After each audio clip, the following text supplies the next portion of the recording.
जब समझौता हो गया है और जब जेपी नड्डा ने अब बयान में खुद ही कहा है कि देश भर में जितने आंदोलनकारी हैं उन पे जो मुकदमा हुआ है वो वापस लिया जाएगा और जितने छात्रों की गिरफ्तारी हुई है उनको रिहा किया जाएगा, तो ये तो उल्लंघन हुआ है।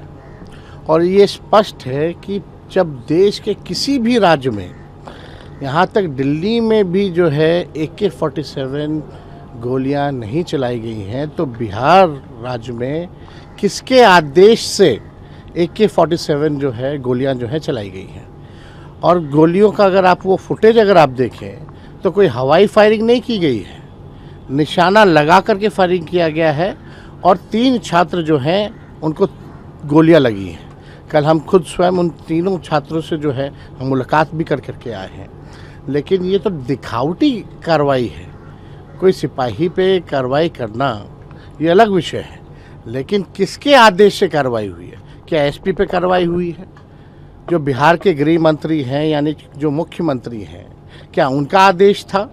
ये तो मुख्यमंत्री जो सम्राट चौधरी जो हैं खुद ही आपराधिक छवि के हैं, जो पुलिस को भी जो है गुंडा बनाने का काम कर रहे हैं, तो इनको आकर के स्पष्ट करना चाहिए, बयान देना चाहिए कि किसके आदेश से ये हुआ।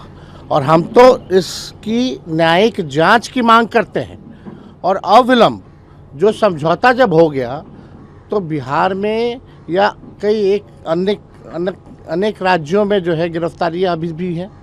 परिजनों को भी नहीं पता कि उनके बच्चे कहाँ हैं। अभी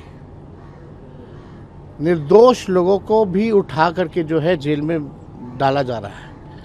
हम तो चाहेंगे कि बिहार सरकार स्पष्ट करे किन किन छात्रों को हिरासत में लिया गया है, क्या क्या धाराएं लगाई गई हैं, ये सार्वजनिक करना चाहिए बिहार सरकार को।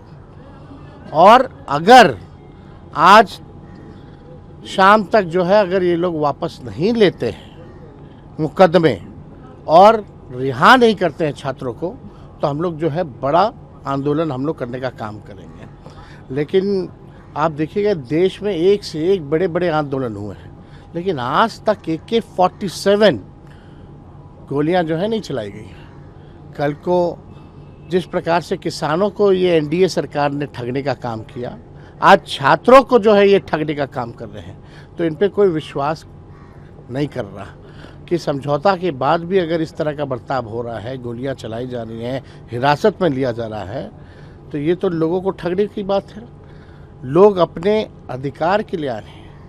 नीट पेपर जो लीक हुआ, जो छात्रों का भविष्य बर्बाद हो रहा है, ये उस वजह से लोग जो है सड़कों पर आकर के प्रदर्शन लोगों ने किया है। लेकिन कल को कोई डॉक्टर प्रदर्शन करे, इंजीनियर प्रदर्शन करे, जज प्रदर्शन करे, तो पुलिस जिसके मन में आएगा उसको गोली चला देगा। कल को मंत्री हो, MLA हो, वो सड़क पे जाए तो उसको भी गोली मार के चला देगा। ये कहाँ का न्याय है? तो हम लोग इसकी न्यायिक जांच की मांग करते हैं और मुख्यमंत्री को स्पष्ट करना चाहिए खुद आकर के, क्योंकि गृह मंत्रालय उनके हाथ में है, कि किसके आदेश पे चला, क्या घटना हुई, ये स्पष्ट करनी चाहिए और पूरा ब्यौरा देना चाहिए कि कितने छात्रों की गिरफ्तारी हुई है, क्या क्या धाराएं लगाई गई हैं और उनके परिजनों को सूचित किया गया कि नहीं किया गया। ये बड़ा मामला है, गंभीर मामला है। 15-16 साल के बच्चों को आप जो है AK-47 चला रहे हैं, ये कैसा देश बनाना चाह रहे हैं ये भाजपा के लोग। देखिए एक बात स्पष्ट है, भीड़ को नियंत्रित करने का एक प्रॉपर प्रोटोकॉल होता है। उस प्रोटोकॉल को क्या इन लोगों ने माना है, नहीं माना? हमने पहले भी कहा कि आज तक इतने बड़े आंदोलन हुए हैं, कभी भी AK-47 का इस्तेमाल नहीं किया, वो भी सीधे एंगल दे करके। तो ये तो बहुत ही गंभीर मामला है। और जब अपराधी छवि के जिसके ना नाम पे ना जिसके काम पर वोट मिला, वैसा व्यक्ति अगर बिहार का मुख्यमंत्री बनता है तो आप समझ सकते हैं कि क्या बिहार की स्थिति हो गई है। लेकिन जहाँ तक हमको लगता है कि नीतीश जी को तो इन सब चीज़ों का संज्ञान भी नहीं होगा या खबर तक भी नहीं पहुँचाई गई होगी। ये एक मामला है कि भाई जो लोग भी सत्ता में हैं, 21 साल से आप सत्ता में हैं, लगातार पेपर लीक हो रहा है। हमने तो बिहार विधानसभा में कई बार पेपर लीक के बारे में चाहे पुलिस बहाली का हो, चाहे बीपीएससी का हो, चाहे नीट का हो, हम लोगों ने उठाया। ये सरकारी लीक है।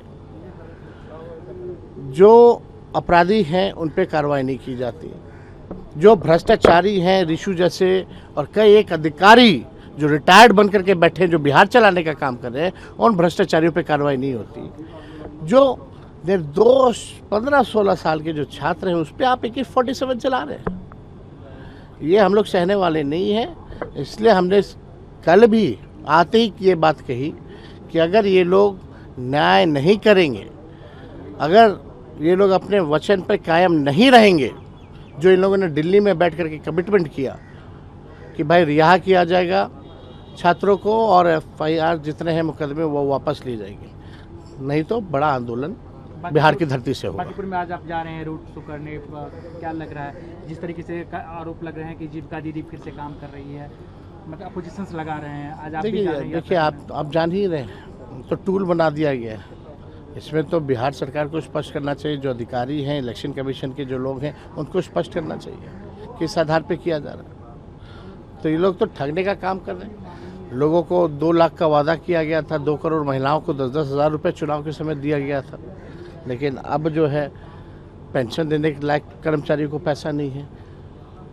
जो स्थिति है 1,90,000 कब दोगे, इसकी अभी कोई गारंटी नहीं है। बिहार में पैसे की बहुत बात आ रही है कि मतलब कई डिपार्टमेंट है, RCD, RW, इन सब में पैसे नहीं है। कुछ सरकार को इन भ्रष्टाचारियों ने, दलालों ने बिहार का खजाना साफ कर गए हैं।